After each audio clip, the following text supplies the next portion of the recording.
రీతూకి నాకు సార్ ఇదే పనిష్మెంట్ ఇంకొక 2 వీక్స్ పొడిగిస్తే బాగుంటుంది. కాకపోతే ఈసారైనా కొంచెం స్ట్రిక్ట్గా, ఎందుకంటే మాట్లాడొద్దు అన్నది punishment. 1 week Pavan and Ritu మాట్లాడుకోకూడదు అనేది ఒక పనిష్మెంట్ ఇచ్చారు. కానీ వాళ్ళు ఆ పనిష్మెంట్ని అస్సలు కేర్ చేయట్లేదు. మాట్లాడేసుకుంటున్నారు, నార్మల్గా మాట్లాడేసుకుంటున్నారు, తినిపించేసుకుంటున్నారు. నిన్న తినిపించేటప్పుడు కళ్యాణి దివ్యాన్ని గొడవ వేసుకుని తిరిగి మీరు అలా ఎందుకో మీరు ఎందుకు అలా అంటారు, మేము జస్ట్ తినిపించుకుంటున్నాం దాన్ని మాట్లాడుకోవట్లేదు అంటారు. మళ్ళీ నైట్ నార్మల్గా మాట్లాడేస్తుంది, టాస్క్లో మాట్లాడేస్తుంది. అంటే కొంచెం తగ్గించారు తప్ప మాట్లాడుకోవడం అనేది కంప్లీట్గా బంద్ చేయలేదు.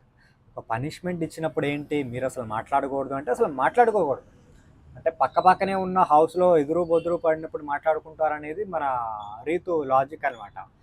సో హౌస్లో ఉన్నా కూడా మాట్లాడుకోకూడదు అనేది కదా పనిష్మెంట్. మరి పనిష్మెంట్ని పనిష్మెంట్లా కాకోకుండా లెక్క చేయనట్టు కేర్లెస్గా బిహేవ్ చేస్తుంది మన రీతు.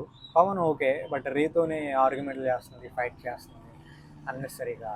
మరి మీకేమనిపిస్తుంది, రీతుకి పనిష్మెంట్ పొడిగించాలా లేదా ఓకేనా, వాళ్ళిద్దరిని వదిలేయాలనుకుంటున్నారా? కింద కామెంట్ పెట్టండి. సో చూద్దాం ఎంతమంది రీతుకి సపోర్ట్ చేస్తారు. నాకు సార్ చేతిలో క్లాస్ పడిద్దా లేదా అనేవాళ్ళు కూడా కింద కామెంట్ పెట్టండి. సో దాన్ని బట్టి చూద్దాం. ఎందుకంటే తన ఆట బాగుంది, ఇట్లాగే కొంచెం జెన్యున్గా ఆడుకుంటూ వెళ్తే టాప్ 5కి వెళ్ళిద్ది. ఇట్లా పిచ్చి పిచ్చి పనులు చేసుకుని మధ్యలో ఎందుకు డిస్టర్బ్ చేసుకునిద్దో నాకైతే క్లారిటీ రావట్లేదు. చూద్దాం, ఈరోజు రేపు ఏమైనా కొంచెం మాట్లాడుకుంటా సైలెంట్గా ఉంటే ఓకే.